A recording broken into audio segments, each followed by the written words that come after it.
नमस्कार मित्रांनो. आपल्या घरी जी लाईट येते, फॅन चालतो, टीव्ही चालतो, ती वीज ती नेमकी तयार कुठे आणि कशी होते याचा कधी विचार केलाय? तर वीज बनवण्याचा एक खूप महत्त्वाचा मार्ग आहे स्टीम पॉवर प्लांट. आजच्या या सेशनमध्ये आपण हा प्लांट म्हणजे काय, तो काम कसा करतो, त्याची जागा कशी ठरवतात आणि या सगळ्यामागे कोणता सायन्स आहे हे सगळं एकदम सोप्या भाषेत समजून घेणार आहोत. तर आज आपण काय काय बघणार आहोत? सगळ्यात आधी आपण वाफेच्या शक्तीबद्दल म्हणजे द पॉवर ऑफ स्टीम बद्दल बोलू. मग आपण प्लांट्सच्या आत डोकावून बघू की तिथे नेमकं काय चालतं. त्यानंतर असा प्लांट कुठे बांधावा हे ठरवण्याबद्दल बोलू. मग आपल्या भारतातले थर्मल पॉवर स्टेशन्स कसे आहेत ते पाहू आणि शेवटी या सगळ्या मागच्या सायन्सबद्दल, विज्ञानाबद्दल जाणून घेऊ. ठीक आहे, चला तर मग थेट सुरुवातच करूया. आपला पहिला टॉपिक आहे द पॉवर ऑफ स्टीम म्हणजे वाफेची शक्ती. इथे आपण एकदम बेसिक गोष्टींपासून सुरुवात करणार आहोत. तर हा स्टीम पॉवर प्लांट म्हणजे नक्की काय? बघा, एकदम सोपं आहे. हा एक असा प्रोजेक्ट आहे जिथे वाफेच्या प्रचंड ताकदीचा वापर करून एक टर्बाईन फिरवलं जातं. आता हे टर्बाईन फिरलं की ते जनरेटरला फिरवतं आणि जनरेटर फिरला की वीज तयार होते. यालाच आपण थर्मल पॉवर प्लांट असं सुद्धा म्हणतो. आणि तुम्हाला माहितीये का याची सुरुवात कुठून झाली? तुम्ही जुनी रेल्वेची काळी इंजिनं पाहिली आहेत ना, जी धूर सोडत जायची? हो, ती स्टीम इंजिनवर चालायची. जेम्स वॉट यांनी हे इंजिन बनवलं होतं. विचार करा, तेव्हा वाफेच्या शक्तीने एक ट्रेन चालायची आणि आज त्याच आयडियाचा वापर करून आपण अख्ख्या शहरांना पुरेल एवढी वीज बनवतो.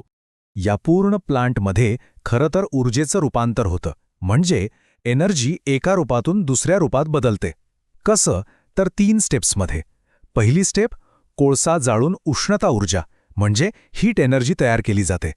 मग त्या उष्णतेने तयार झालेली वाफ टर्बाईन फिरवते.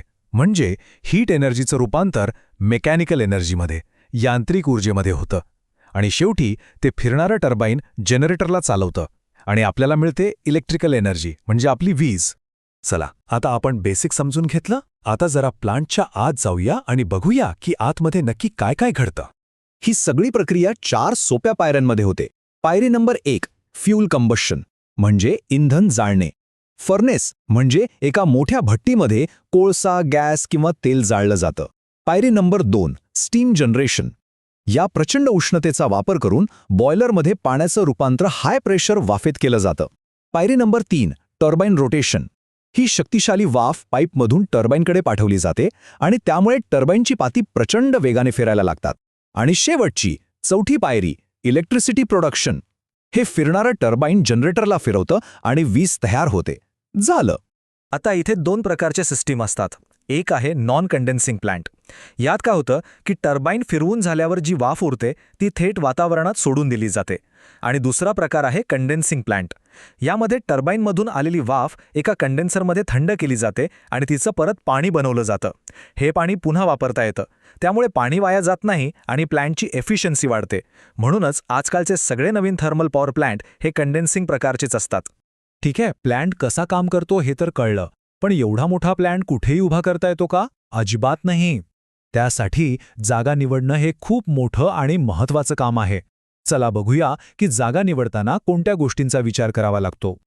जागा निवडताना काही गोष्टी खूप महत्त्वाच्या असतात. सगळ्यात पहिलं म्हणजे लँड अवेलेबिलिटी म्हणजे जागेची उपलब्धता. प्लांटसाठी खूप मोठी जागा लागते आणि ती स्वस्त मिळायला हवी. दुसरं, वॉटर अवेलेबिलिटी. प्लांटला रोज लाखो लिटर पाणी लागतं, त्यामुळे जवळ एखादी मोठी नदी किंवा धरण असणं खूप गरजेचं आहे. तिसरं, फ्यूल अवेलेबिलिटी म्हणजे इंधन.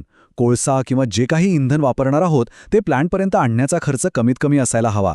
आणि चौथं म्हणजे फ्युचर एक्सपॅन्शन म्हणजे भविष्यात प्लांट वाढवायचा झाला तर तशी सोय असली पाहिजे. आणि हे तर झाले काही मुद्दे. अजूनही आहेत, जसं की पॉल्युशन कन्सिडरेशन्स. प्लांटमधनं धूर आणि राख बाहेर पडते. त्यामुळे होणारं प्रदूषण टाळण्यासाठी प्लांट शहरांपासून लांब बांधला जातो.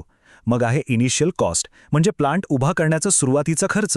तो साहजिकच कमी ठेवण्याचा प्रयत्न असतो. आणि शेवटचा मुद्दा आहे नेचर ऑफ लोड म्हणजे हा प्लांट शहरातल्या घरांसाठी वीज देणार आहे की मोठमोठ्या इंडस्ट्रीजसाठी, यावरही त्याची जागा आणि डिझाईन अवलंबून असतं. ओके, आता जगभरातलं झालं. थोडं आपल्या देशाबद्दल बोलूया. भारतात हे थर्मल पॉवर स्टेशन्स कुठे आहेत आणि त्यांचे कोणते प्रकार आहेत ते पाहूया. भारतात साधारणपणे प्लांट 2 ठिकाणी बांधले जातात. एक तर कोळशाच्या खाणीजवळ, नाहीतर लोड सेंटरजवळ. आता लोड सेंटर म्हणजे काय? तर जिथे विजेचा वापर खूप जास्त होतो, म्हणजे मोठी शहरं किंवा इंडस्ट्रियल एरिया. खाणीजवळ प्लांट बांधला तर कोळसा आणायचा खर्च वाचतो आणि शहराच्या जवळ बांधला तर वीज पोहोचवायचा म्हणजे ट्रान्समिशनचा खर्च वाचतो. मग भारतात आपण काय करतो? आपण जास्त करून प्लांट्स कोळसा खाणींच्या जवळच बांधतो. पण असं का? याचं कारण आहे आपल्याकडच्या कोळशाची क्वालिटी. आपल्या देशात मिळणाऱ्या कोळशाची गुणवत्ता थोडी कमी असल्यामुळे तो जास्त लांब घेऊन जाणं परवडत नाही. म्हणून खाणीजवळच प्लांट बांधणं सोयीचं ठरतं. आता एक इंटरेस्टिंग गोष्ट, सगळ्या थर्मल पॉवर स्टेशनला सारखं नाही म्हणत. एक खास प्रकार आहे, त्याला म्हणतात सुपर थर्मल पॉवर स्टेशन. हे काय असतं? तर असा पॉवर प्लांट जिथल्या एका जनरेटिंग युनिटची क्षमता 500 मेगावॅट किंवा त्यापेक्षा जास्त असते. हो, हा नंबर लक्षात ठेवा, 500 मेगावॅट. जेव्हा एका युनिटची कपॅसिटी याच्या वर जाते तेव्हा त्या प्लांटला सुपर हा दर्जा मिळतो. ठीक आहे मित्रांनो, आत्तापर्यंत आपण सगळी प्रक्रिया बघितली. पण या सगळ्याच्या मागे एक सायन्स आहे, विज्ञान आहे. हे सगळे थर्मोडायनॅमिक्सच्या नियमांवर चालतं. चला ते सोप्या भाषेत समजून घेऊया. थर्मोडायनामिक्सचा पहिला नियम खूप सोपा आहे. तो म्हणतो की ऊर्जा कधीच नव्याने तयार होत नाही किंवा नष्टही होत नाही, ती फक्त तिचं रूप बदलते. आपण हेच तर प्लांटमध्ये पाहिलं. उष्णता ऊर्जेचं म्हणजे हीट एनर्जीचं रूपांतर मेकॅनिकल एनर्जीमध्ये झालं आणि मग त्याचं इलेक्ट्रिकल एनर्जीमध्ये. आता दुसरा नियम, हा खूप प्रॅक्टिकल आहे. तो सांगतो की तुम्ही कितीही प्रयत्न केला तरी 100% हीट एनर्जीचं कामामध्ये रूपांतर करूच शकत नाही. प्रत्येक वेळी रूप बदलताना थोडी एनर्जी वाया जाणारच. त्याला आपण लॉसेस म्हणतो. आणि याच महत्त्वाच्या नियमामुळे जगातला कोणताही पॉवर प्लांट कधीही 100% इफिशियंट म्हणजे 100% कार्यक्षम असू शकत नाही. प्रत्येक स्टेपमध्ये काही ना काही एनर्जी लॉस होणारच. तर ही जी पूर्ण प्रक्रिया आहे ना, ती एका सायकलप्रमाणे, एका चक्राप्रमाणे सतत चालत राहते.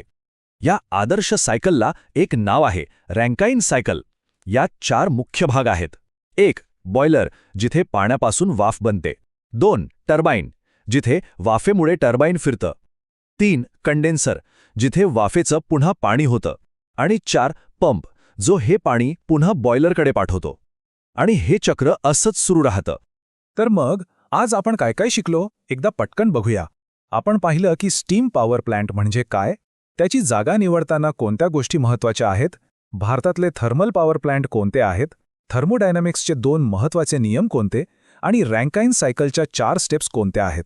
हे सगळे मुद्दे तुमच्या अभ्यासासाठी खूप महत्त्वाचे आहेत. बरं, आता आपल्याला स्टीम पॉवर प्लांट कसा चालतो हे तर व्यवस्थित कळलं आहे. पण एक प्रश्न आहे.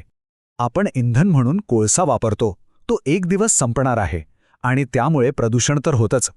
मग थोडा विचार करा, आपल्या भविष्यासाठी वीज बनवण्याचा पुढचा याच्यापेक्षा चांगला मार्ग कोणता असू शकतो?